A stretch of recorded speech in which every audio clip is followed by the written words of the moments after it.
Hello and welcome to another episode of The Insurance Dudes. We have been talking about the 5 P's of your agency, and we are now on processes, which is number 4, the 4th P, because this is a really critical piece of the puzzle in creating that foundational piece of your agency that can then support a high-powered offense, because you want to be scoring touchdowns and selling lots of policies. So let's do that. We're going to dive in now.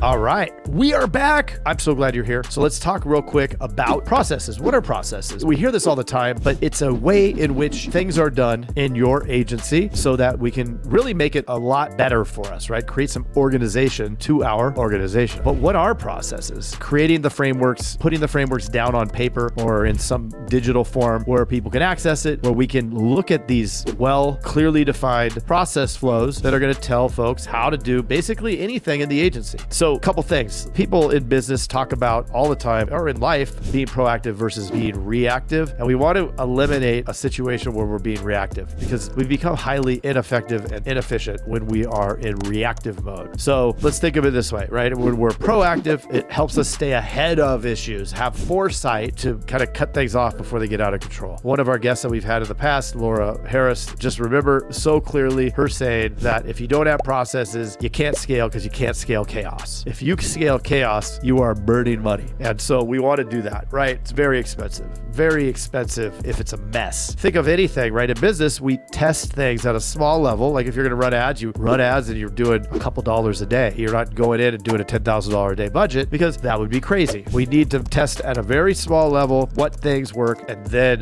go big with them. And think of it this way, time, right? The most precious resource gets compressed when we have processes in place. So processes bring that structure, what to do and when to do it. And that's what we need to do. When are we going to do this process? Cancellation process. Okay, we define it. We articulate why it's important. We put down all the steps so everybody doesn't need to memorize these things, but if they do these things, then they certainly need to look at the instructions on how to do it. That's what this does, right? So creating that consistency will then lead to predictability to your agency. And guess what happens when we have predictability? We get freedom, right? Well, if we have predictability, this now makes us a non-important piece of the puzzle in the day-to-day operations. And this, my insurance dudes and dudettes, is the ultimate agency freedom. If you want to go to Hawaii for a month, I encourage you to have processes, to have all of the other P's set in place so that when you start investing heavily in the marketing component, if you're going to drive high-powered results and create equity in your book. So think of it from this perspective. If we are increasing our effectiveness by putting all of these processes in place, we are then more prone and more likely to make logic-based decisions. And then we're training emotionally, but that's where we connect with our people and things get done when we're driven by that purpose, using the emotion on that component. Not doing it, obviously, is the difference, right? Is the flip side of it. If we don't do that, we're perpetuating chaos. And what's that going to do? That's going to flip it so that we're making emotional, reactive decisions, not fun. We start getting sideways and the wheels fall off. And then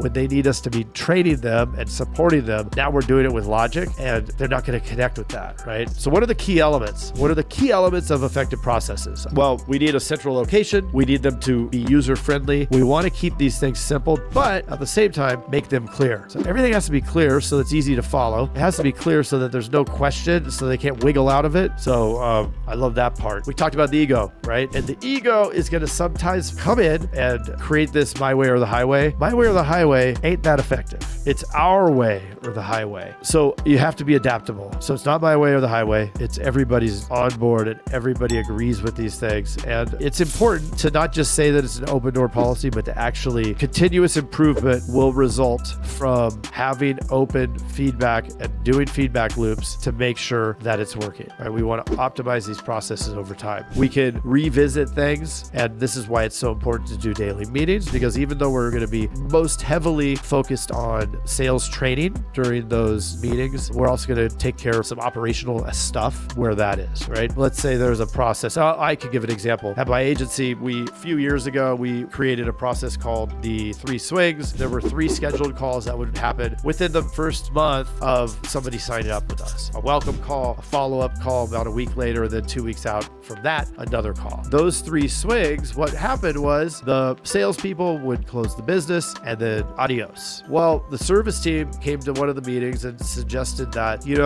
they didn't have the relationship with the people yet, and they thought that maybe the first call would be better if it went with the salesperson. And we actually ended up deciding that the salesperson would do the 24-hour call. Then they would they would tee it up for the service team, who would then take on calls numbers 2 and 3. So what was really valuable about that was we just kept it open. The service team had some feedback about it. They thought that it would be more effective if the sales team did it. They came with a compelling argument and reason why, and we did the pros and cons, decided on it. So once we did it, tested it, and guess what? We got more results, better results, more booked life appointments, more cross-sells when we had the salesperson do the first call. So there you go. And that's exactly the way that you can walk through and keep those open feedback loops so that we can change things. Now it's easier to get that buy-in, right? And that's the next part right here, is implementing those processes, because you want collaboration. You want a collaborative team. You want culture. So you're going to get the buy-in you need by having processes and letting them help you build them. So let's discuss how it's going to connect the team members, because they're building something together. Before I owned my agency, when I was at Merrill Lynch, they did a thing where